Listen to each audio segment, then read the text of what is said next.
आमर प्रार्थित्व मत मिली कांग्रेस तरफ मु प्रथम नेतृमंडली को धन्यवाद देवी आ से मो उपरे आशा व्यक्त करिथिबारु मु कृतज्ञता ज्ञापन करुच्ची।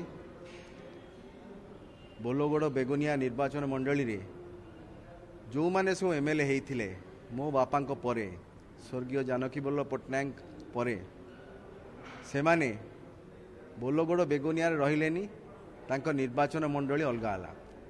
जड़े आसिले बेगुनिया रे विधायक हेले तापरे चलीगले चिलिका आउ जड़े आसिले कहले मु 13 दिन रे जीतीगली तापरे से चली आसिले खोर्धा। तो दीदी जन विधायक जी भी बीजेडी हेले से बोलोगड़ बेगुनिया पे ध्यान देलेनी से आसी चलीगले।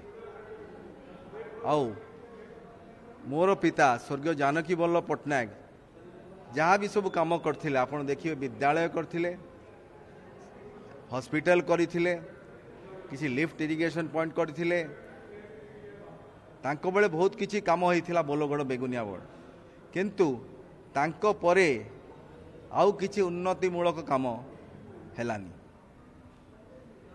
मु एति कहिया को चाहे मते जदि सुजोग मिलला मु निश्चय लोक मानक पाखेरे रहिबी।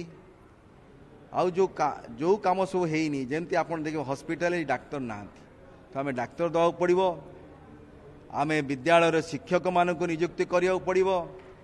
बोलोगड़ बेगुनिया रे आज देखंतु युवक माने बेकार नियुक्ति नहीं युवक माने नियुक्ति नथिबारु बेकार हबारु आज ड्रग्स नौचंती तो तांको पे नियुक्ति निहाती दरकार। यदि नियुक्ति हबो से रोजगार हबो तांकर शांति रहिबो तांको परिवार भी शांति रे रहिबे।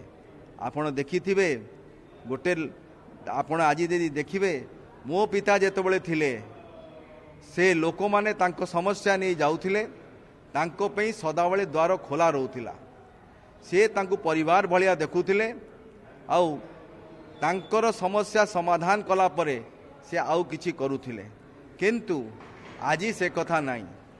आजी जड़े लोक मुख्यमंत्री को देखा करने हेले एत कष्ट हो मुख्यमंत्री को देखा करिया पूर्व आग जन सचिव को देखा करिवो सचिव यदि आपण को परमिशन देले ताले जाइकी मुख्यमंत्री को देखा करिवे।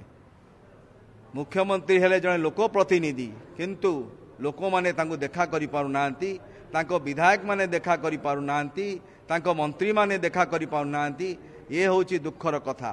आज एठी की शासन चलीची से मु निवेदन करुच्ची ये जो निर्वाचन टी होची एटा होची लोकों निर्वाचन आ लोक माने जे जययुक्त हेले ताले गणतंत्र फेर स्थापित हो।